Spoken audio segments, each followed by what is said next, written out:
अस्सलाम वालेकुम। ब्लॉकचेन के नए मॉड्यूल में खुश आमदीद। इस मॉड्यूल में हम बात करेंगे ब्लॉकचेन क्या है और किस तरीके से हम इसको इस्तेमाल कर सकते हैं, इसकी एप्लीकेशन क्या है और हमें किस तरीके से मालूम होगा कि कोई भी एप्लीकेशन जो हम इम्प्लीमेंट करना चाह रहे हैं वो ब्लॉकचेन के काबिल है भी या नहीं।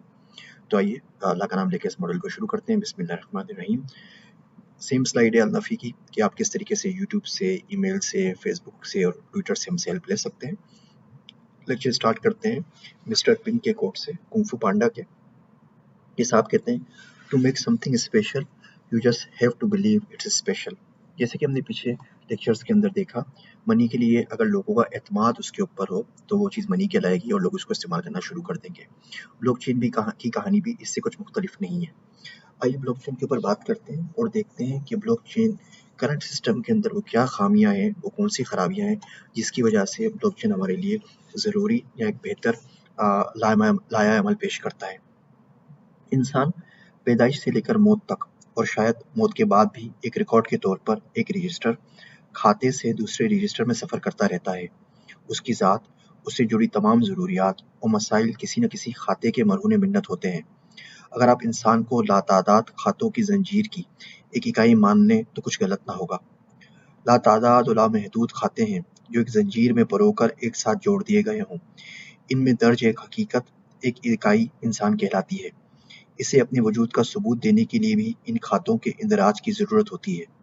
आप यकीन जानिए, मैं कोई मज़हब या फ़लसफ़े की बहस नहीं कर रहा। ये वो तरीक़ा कार है जिसके मुताबिक हम जीते हैं और जो हूबहू ब्लॉकचेन का अमली नमूना है।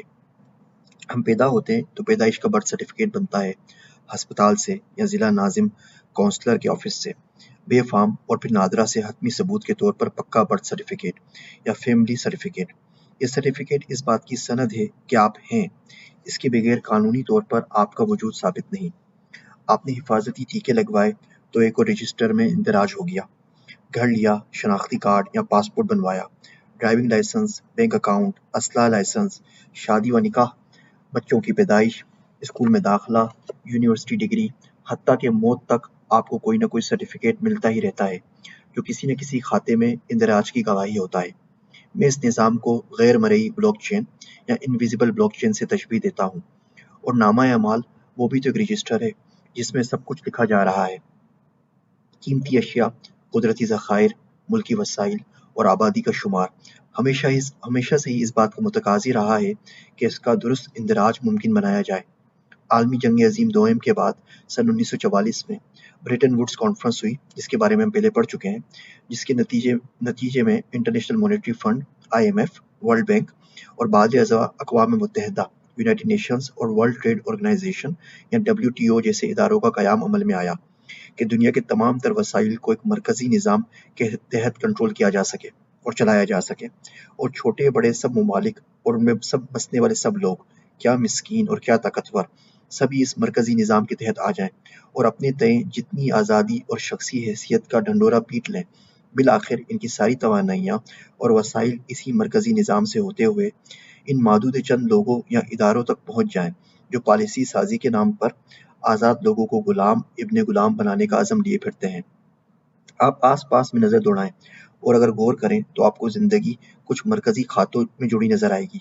बैंक, घर के कागजात, पटवारी, हस्पताल, शनाख्ती कार्ड, शादी दफ्तर वगैरह वगैरह। चंद ने मान लिया कि हमें हमावक्त किसी न किसी सेंट्रल या मरकज़ी खाते या निज़ाम में बंधे हुए हैं, तो इसमें आखिर हुआ क्या है? क्यों हमें एक मुतबादिल निज़ाम की ज़रूरत है? हम क्यों खोज करें एक नए निज़ाम की जब सब कुछ ठीक ठाक चल रहा है? इन्हीं नए निज़ाम के अंदर पुराने निज़ाम में, सेंट्रलाइज सिस्टम में क्या बुराइयां हैं, इन तमाम चीज़ों को हम अगले लेक्चर के अंदर पढ़ेंगे। अभी हमने ये सिर्फ देखा कि इंसान की ज़िंदगी किस तरह मुशाबे है एक ब्लॉकचेन से और किस तरीके से हम ज़िंदगी में पैदा होने से लेके मरने तक एक खाते से दूसरे खाते के अंदर घूमते चले जाते हैं। ये एक गैर मरई जो जंजीर है जिसमें हम परोए गए, जिसमें हमारे कागजात जो हमारे होने की, हमारे वजूद की गवाही देते हैं, किस तरीके से वेरीफाई होते हैं और किस तरीके से हम इनके मरहून मिन्नत हैं। अब करंट सिस्टम के अंदर, एग्जिस्टिंग सेंट्रलाइज सिस्टम में क्या बुराइयां हैं, क्या खामियां हैं, इसको हम अगले लेक्चर के अंदर देखेंगे। आप लोगों का शुक्रिया। अस्सलाम वालेकुम।